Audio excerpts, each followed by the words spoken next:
The functionality I'm going to describe is within a space that is less than the most popular pickup truck in the United States, the F-150. So we didn't cheat in either width, height, or length.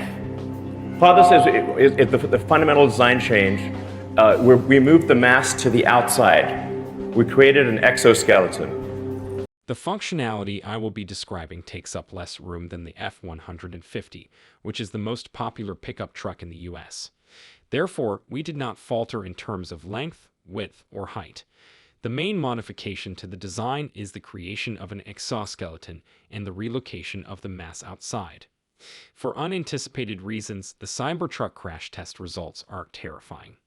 Well, where even do I begin with the Tesla Cybertruck? It resembles opening a can of worms only to discover a roller coaster within. Imagine this. Elon Musk's Tesla releases a teaser that is essentially the movie version of a cliffhanger, a crash test that keeps you in suspense until the very end while revealing nothing. It's similar to bracing for an unrealized sneeze. A quintessential Musk move, huh? The internet went into full investigation mode when Tesla eventually revealed the crash test findings at the Cybertruck delivery event. Everyone who had ever binge-watched a season of Mythbusters seemed to have overnight become an authority on car safety. The decision? Critiques of the Cybertruck's design seem to be flying more quickly than a popcorn kernel in hot oil. Is that actually the case, though? Let's investigate. The primary criticism.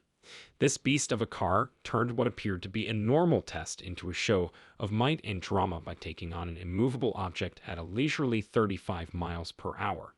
The story hinted to a rear axle bending in the middle of the test, leaving viewers stunned. The general response on the internet: surely this cannot be the design for trucks to come, cloaked in a level of implausibility more often found in soap opera narrative turns. There's a storyline twist, though. Things become interesting when you put the Cybertruck up against the F-150, a safety titan. This is a more accurate comparison, pitting it against the F-150, one of the safest pickups available on the market. The matchup now appears to be more of an eye-opening discovery that maybe, just maybe, the Cybertruck can roll with the best of them rather than a heavyweight so lightweight. And once the smoke cleared, a more obvious parallel became apparent.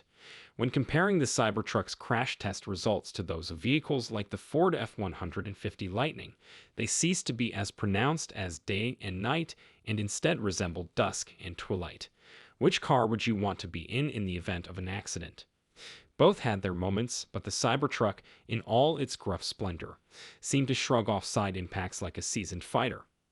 This leads into a more general discussion on the immense mass and power of these contemporary chariots. The Cybertruck is the perfect example of the trend towards massive vehicles. It can go from 0 to 60 miles per hour faster than you can post a heated criticism on Twitter. It seems like a competition to see which car can scare people the most, and the Cybertruck shows up as the winner.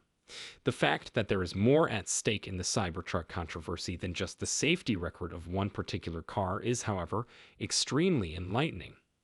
Although the safety of Cybertrucks is questioned, comparison testing might be deceptive.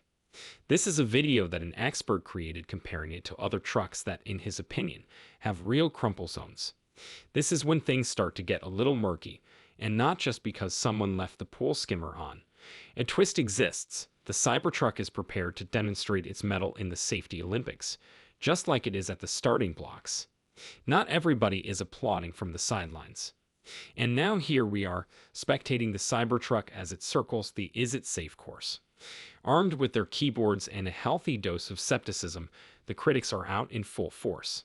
The body made of stainless steel is so robust that an impact will not cause it to collapse correctly, directing the forces directly onto the persons within. That's the main criticism leveled at the Cybertruck, implying that it shouldn't have crumple zones for safety reasons. It's like to saying that a Reno is too strong for its own benefit. The Cybertruck, with its armored shell and futuristic look, quickly came under fire for alleged safety flaws. On the other hand, it's like witnessing a plot twist play out in real time when you align it for a fair fight and compare crumple zones with the F-150. I am not seeing a big difference in the crumple zone between these two.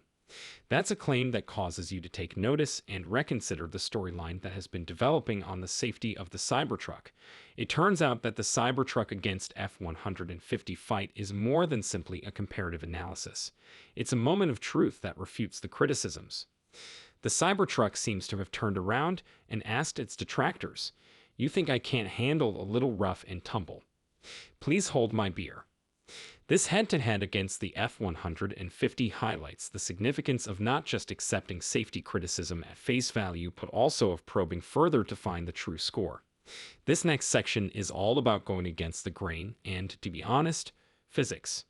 The side impact testing are where you will start to see a greater difference, though. This 3,100 pounds cart replicates a T-bone collision, akin to someone running a red light at an intersection, while traveling at over 40 miles per hour. In addition, the Cybertruck's extremely low center of gravity and weight allow it to stay perfectly planted, and aside from the airbags going off, it appears as though it may perhaps drive away. To begin with, picture this: a 40 miles per hour T-bone collision, the kind that makes you shudder just thinking about it. Now, in one corner, we have the Cybertruck, which appears to have stepped off the set of a science fiction film, and in the other, well, let's just say that this is the kind of collision that really puts a car to the test. With its heavy weight and low center of gravity, the Cybertruck glides through a rough area like a pro on ice skates. It remains as sensible as a teenager who has missed curfew. And here's the thing: it might actually decide to leave the situation. Is that all you got? The Cybertruck would ask if cars could talk. But there's still more. Even though the front crash test appears to be from a demolition derby highlight reel, it's important to keep in mind that hitting an immovable object is almost always the end of the road in crash tests. The ultimate what if is what keeps designers of automobiles up at night. The Cybertruck, on the other hand, is so well designed for safety that you can't help but wonder if it's hiding a superhero cape somewhere. Despite its tough, futuristic exterior, the Cybertruck adheres to the fundamental rule of vehicle design: safety comes first. It's like discovering that the person who makes sure you get home safely after a party is also the tough guy at school. The rear axle snapping in the front crash test is the one item that cannot be forgiven, though. However, in actuality, it is devoid of one. The Cybertruck was likely towed in during the collision since it lacked an axle connecting the rear wheels and utilized rear-wheel steering instead. Moving on, this section of the story takes a sudden turn that is comparable to discovering that your GPS has been taking you around in circles just for kicks. The lowdown: there was a point in the front crash test that had everyone looking twice. It said that the rear axle can break in half, which sounds as terrifying as discovering, while driving away, that your coffee was left on the roof of your car while you were looking at it in the rearview mirror. However, the Cybertruck is like, you're the Joker. Even the axle that connects the back wheels to mine is missing. That's correct, people. The Cybertruck replaced the conventional back axle with a more modern design, which renders the entire braking scene as absurd as a snowman standing in the middle of the Sahara. Let's change our focus to the wider picture now. Trucks have been getting bigger. The Cybertruck has joined the heavyweight champions gym. They are becoming larger, heavier, and, implicitly, more like the kinds of road colossi that give tiny automobiles the willies. It seems as though the automotive industry has come to the realization that size matters, expanding the definition of what a truck can be on modern highways. However, there's a catch to this gigantism trend. It's making them more dangerous for everyone around them. And while folks in regions of the world with rigorous pedestrian safety regulations may find these monstrosities savage, Americans are buying them up like mad, because they want the largest, baddest object on the road, and believe me when I say that they are absolutely everywhere. Even those who have no use for a truck will get them. This time, we're focusing on how this futuristic marvel is practically taking people by surprise with its bold performance, power, and prestige combination, just like wearing sunglasses at night. The Cybertruck is gaining popularity in the United States faster than you can say 0 to 60, despite having the appearance of having been built by a child who loved science fiction and had a ruler. Yes, people, this is more than just a truck. It's a moving status symbol that allows you to yell, "Look at me," from the tops of buildings or, well, the highways. It's like having a tax filing superhero cape that's also bulletproof. Let's talk about some speed-related statistics that would make even the most elegant sports cars blush. With a speed of 2.6 seconds from 0 to 60 miles per hour, the Cybertruck isn't just raising the standard, it's sending it into orbit. It is a dangerous vehicle just based on this attribute. With its angular post-apocalyptic elegance, the Cybertruck isn't only about traveling from point A to point B, it's also about destroying the alphabet with such style and force that you'll forget there are other letters. How this monster of a metal has become as American as apple pie, with a twist, is what's really intriguing. It appears as though Tesla glanced at the traditional truck playbook, shook its head, and hurled it out of the window at breakneck speed. I recall thinking to myself that it's unbelievable a car with this kind of acceleration doesn't require a special license to operate, because it's frightening how much danger you can get into if you're not experienced or if you press the accelerator foot down a bit too long. The skinny is as follows. The Cybertruck can accelerate from 0 to 60 miles per hour faster than you can say, "Whoa, slow down there, buddy." Its acceleration is nothing short of amazing. The fact that this beast can launch itself into action with only a small pedal push can be a double-edged sword, particularly for individuals who aren't yet ready to handle Excalibur. Can you picture giving the keys to this electric titan to a driver who is more familiar with Mario Kart than Mario Andretti? What was the outcome? Circumstances that could be just as dangerous as texting while swinging a chainsaw. And here is the number that will have you sitting up straighter than a guarded meerkat. According to studies, there are over 16,000 crashes in the United States annually as a result of improperly applied pedals. Take that in. That's almost 44 accidents every day. That's a depressing statistic, comparable to a cold shower. They've gone so far as to incorporate features in the car's software that, should the accelerator pedal be misapplied, will cause it to halt, potentially saving countless lives. However, people are people, and they'll find a way.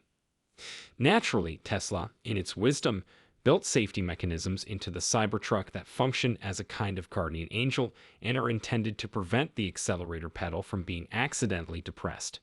With this technological miracle, Tesla is able to gently place a hand on the driver's shoulder and reassure them that they are not driving a chaotic missile, but rather a chariot of development. Let's face it, though, this is a big problem. It is justifiable to be concerned about a toddler using a paintbrush close to a white couch, just as it is to be concerned about giving novice drivers the keys to such a powerful vehicle. One way to look at it is the pure appeal of being in control of a car that can take off like a superpowered superhero. The sobering responsibility that comes with using such power is the flip side of it. The safety features offered by Tesla provide witness to the company's dedication to not only spearheading innovation, but also guaranteeing a journey that is both thrilling and safe. The debate over whether it makes sense to give pilots of such a vehicle more excitement than skill goes beyond simple gatekeeping to include making sure that the transportation revolution doesn't outstrip our capacity for adaptation and respect for the power at our disposal. This conversation challenges us to think about how we strike a balance between the excitement of the novel and the wisdom of moderation. It treads carefully on the edge between innovation and prudence. Those who complain about the Cybertruck are also the ones who, when all they do is go to the grocery store or drop the kids off at school, buy those huge, dumb trucks in the first place. Europeans are exempt from this. It's quite unlikely to pass your stringent pedestrian impact testing.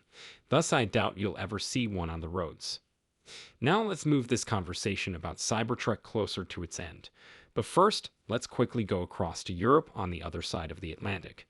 Imagine this now. Europe's charming streets, those winding little lanes paved with history, might not exactly throw open their arms to our massive SIB.